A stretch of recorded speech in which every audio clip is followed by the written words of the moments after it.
So hello guys, welcome to this channel.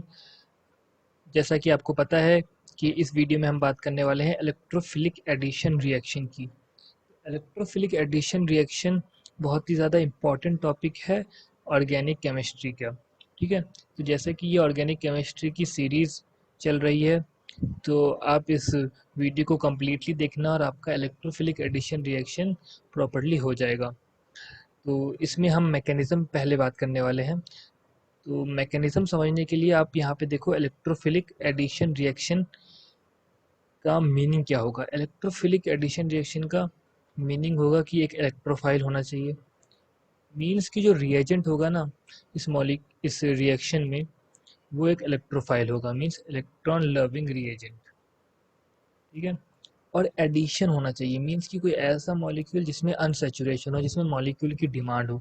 जैसे कि हमने यहाँ पे एग्जांपल ले रखा है एक इथीन। ठीक है, जो कि एक एल्कीन मॉलिक्यूल है। यहाँ पे एक अनसेचुरेशन है, मीन्स इसको मॉलिक्यूल चाहिए। तो चलिए देखते हैं इलेक्ट्रोफिलिक एडिशन रिएक्शन। तो यहाँ पे जो हम रिएक्शन की बात करने वाले हैं, उसमें हम जो रिएजेंट लेंगे वो होगा डाइल्यूट H2SO4। अब डाइल्यूट H2SO4 के प्रेजेंस में एल्कीन का रिएक्शन आप दो चैप्टर में देखोगे। एक तो जो प्रॉपर हाइड्रोकार्बन का चैप्टर है 11th क्लास की एनसीईआरटी में, उसमें, और एक अल्कोहल वाले चैप्टर में जहाँ पे फॉर्मेशन ऑफ अल्कोहल दे रखा है उसमें। तो ये रिएक्शन से आपके दो जगह कंप्लीट हो जाएंगे, और ये बहुत इंपॉर्टेंट है, इसीलिए इस टाइप की रिएक्शंस दे रखी है एनसीईआरटी में दो जगह। तो यहाँ पे हम देखते हैं, रिएजेंट को समझते हैं। रिएजेंट समझना ज़रूरी है कि रिएजेंट आखिर कहना क्या चाह रहा है। डाइल्यूट H2SO4 का मतलब, डाइल्यूट H2SO4 का मतलब है कि जो H2SO4 है वो कम है, मतलब कि डाइल्यूटेड फॉर्म में है, मीन्स कि ग्रेट अमाउंट ऑफ वाटर में डिसॉल्व है। ठीक है, H2O का मात्रा उसमें ज़्यादा है। सो H2O यहाँ पे ज़्यादा है। तो अब आप इस रिएजेंट में देखो कि इलेक्ट्रोफाइल कौन सा फॉर्म होगा। ठीक है, कि इलेक्ट्रोफाइल जो फॉर्म होगा वो H2SO4 से आएगा, फिर वाटर से आएगा। ठीक है, तो जो यहाँ पे इलेक्ट्रोफाइल बनेगा वो बनेगा H+, जो आएगा एसिड से, ना कि वाटर से। कई बार स्टूडेंट ये सोचते हैं कि इससे H+ निकलेगा और जो जाके इस पे अटैक करेगा, ऐसा नहीं है। H2SO4 एक एसिड है, तो उससे H+ निकलेगा, और वो H+ निकल के अटैक करेगा इस मॉलिक्यूल पे, क्योंकि यहाँ पे इलेक्ट्रॉन डेंसिटी ज़्यादा है। इलेक्ट्रॉन डेंसिटी ज़्यादा इसीलिए क्योंकि यहाँ पे डबल बॉन्ड है। यहाँ पे एक इलेक्ट्रॉन है, यहाँ पे एक इलेक्ट्रॉन है, इसकी वजह से ये बॉन्ड फॉर्म हुआ है। ठीक है, अब ये हाइड्रोजन आएगा इस पे अटैक करने के लिए। अब जब वो यहाँ पे अटैक करने के लिए आएगा, तो ये जो बॉन्ड फॉर्म हुआ है ना, इसका इलेक्ट्रॉन किसी एक मॉलिक्यूल की तरफ पूरा शिफ्ट हो जाएगा, और ये बॉन्ड हट जाएगा, जिसकी वजह से जो जिस साइड पे इलेक्ट्रॉन शिफ्ट हुआ है वहाँ पे एक नेगेटिव चार्ज आ जाएगा, और दूसरे साइड यहाँ पे एक पॉजिटिव चार्ज आ जाएगा।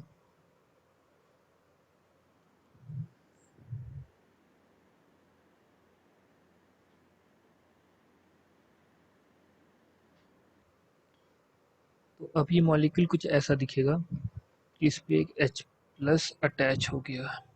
जब नेगेटिव मॉलिक्यूल यहाँ पे आ गया और इसके ऊपर H+ अटैच हो गया, तो ये जो इलेक्ट्रॉन पेयर यहाँ पे होगा वो शेयर हो जाएगा, मीन्स कि ये नेगेटिव चार्ज यहाँ से ख़त्म हो जाएगा। तो इस नेगेटिव चार्ज को यहाँ से अब हटा देते हैं।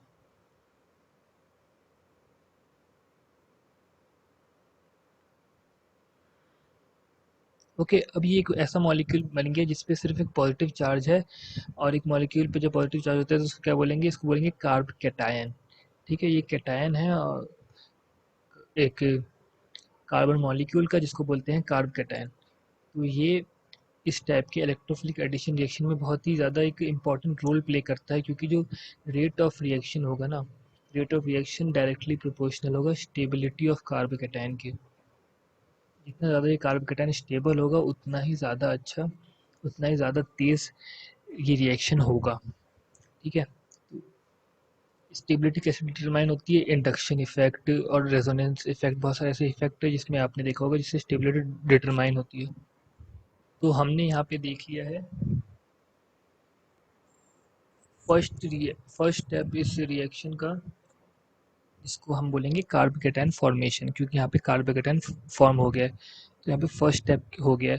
तो अब फर्स्ट स्टेप होने के बाद हम देखते हैं कि सेकंड स्टेप क्या होगा। सेकंड स्टेप ये होगा कि ये कार्बोकेटायन किससे फुलफिल हो जाए, ताकि ये मॉलिक्यूल एक प्रॉपर, मतलब कि ये तो एक इंटरमीडिएट है, इसको हम एक प्रॉपर मॉलिक्यूल में चेंज करना पड़ेगा। अब ये प्रॉपर मॉलिक्यूल क्या बनेगा कि ये जो H2O है ना, यहाँ पे हम H2O का स्ट्रक्चर बनाते हैं।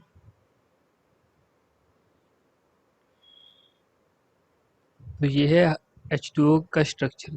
जैसा कि आपको पता होगा कि जो H2O होता है वो एक न्यूक्लियोफाइल होता है। ठीक है, मैंने न्यूक्लियोफाइल और इलेक्ट्रोफाइल अपने लास्ट वीडियो में बताई हुई है, अगर आपको वो नहीं पता तो आप उस वीडियो में जाके देखो, उसमें अच्छे समझाए हुए। तो न्यूक्लियोफाइल होता है हाइड्रोजन, क्योंकि यहाँ पे दो लोन पेयर होते हैं, मींस कि इलेक्ट्रॉन डेंसिटी ज़्यादा है, इसको न्यूक्लियस चाहिए। तो अब ये अपना जो न्यूक्लियस होता है, मतलब अपना जो इलेक्ट्रॉन होता है, वो शेयर करता है कार्ब कैटायन के साथ। वो अपना एक लोन पेयर इसके साथ शेयर करता है और यहाँ पे एक बॉन्ड बन जाता है। इसकी वजह से ये प्लस चार्ज यहाँ से हट जाएगा, क्योंकि अब प्लस चार्ज इस लोन पेयर से फुलफिल हो गया है।